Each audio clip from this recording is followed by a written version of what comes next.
Welcome aboard the TARDIS, Miss Dorothea Chaplet. Welcome to the Time Treadmill. I'm Ron, and these are my sweaty thoughts about Doctor Who.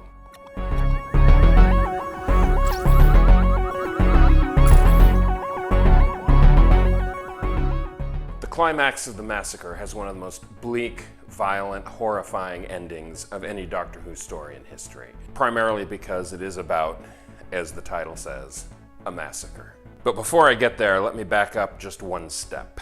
As I mentioned yesterday, this story features William Hartnell playing two distinct roles. He plays the Doctor in episodes 1 and 4, but in episodes 2 and 3 he plays the Abbot of Amboise. And that's how it's pronounced. I got it right today. From a storytelling standpoint, however, you as the viewer are not certain whether or not the Abbot is the Doctor in disguise. And the same goes for Stephen, to the point where when the Abbot, spoilers here for a 50-year-old story, when the Abbot is killed towards the end of the 3rd episode and left in the streets outside to be discovered by the mobs and blamed on the Huguenots, Stephen himself believes the Doctor is dead. In fact, the episode ends with the viewers left to believe that the Doctor is dead. When episode 4 begins, Stephen is left struggling to figure out what he is going to do, being stranded in 16th century France, without the key to the TARDIS and thus no way to leave. And then the Doctor returns, and we all discover that yes, the Abbot was in fact the Abbot. But more importantly than that, the Doctor finally discovers what day it is, that very night is the eve of St. Bartholomew's Day, 1572. And he knows full well that the next morning the streets of Paris will run with the blood of the massacred. And so he hurries Stephen back to the TARDIS in order to escape Paris before the horror begins. But we as viewers are treated to a montage of scenes in which the Catholics of Paris rise up and slaughter all of the Huguenots, all of the Protestants, and this due to the manipulations of the Queen Mother. It is absolutely horrifying. And as the Doctor explains to Stephen, over the course of the next several days, tens of thousands of Protestants are murdered, first in Paris, and then spreading throughout France and the surrounding region, in one of the greatest and most horrifying religious massacres in human history. And all of this is portrayed unflinchingly in a story that I will remind you is specifically intended for English children.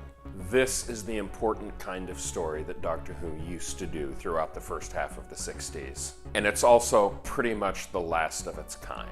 There are a couple more historicals coming down the road, like the Smugglers or the Highlanders, but none of them pack the kind of punch that this story does. And in fact, that climax is so brutal and Stephen is so horrified that once the TARDIS departs, Stephen declares that the next place it lands, he's getting off and never coming back. And then we're treated to an absolutely amazing scene with the First Doctor left alone to ponder his life, in a performance that shows just what William Hartnell is capable of at the height of his powers. In this moment, he did not falter, and it was an amazing sequence, in which he's left alone in the TARDIS and thinks back through all of his companions, Susan and Vicky and Ian and Barbara and Stephen. He even considers returning home before recognizing that that too is an impossibility. And it's in this moment of absolute despair that Miss Dorothea Chapman wanders into the TARDIS. Quickly followed by Stephen, who runs in to warn the Doctor that 2 policemen are approaching, and so the Doctor engages the TARDIS, and they set off before Stephen even realizes that Dodo is there.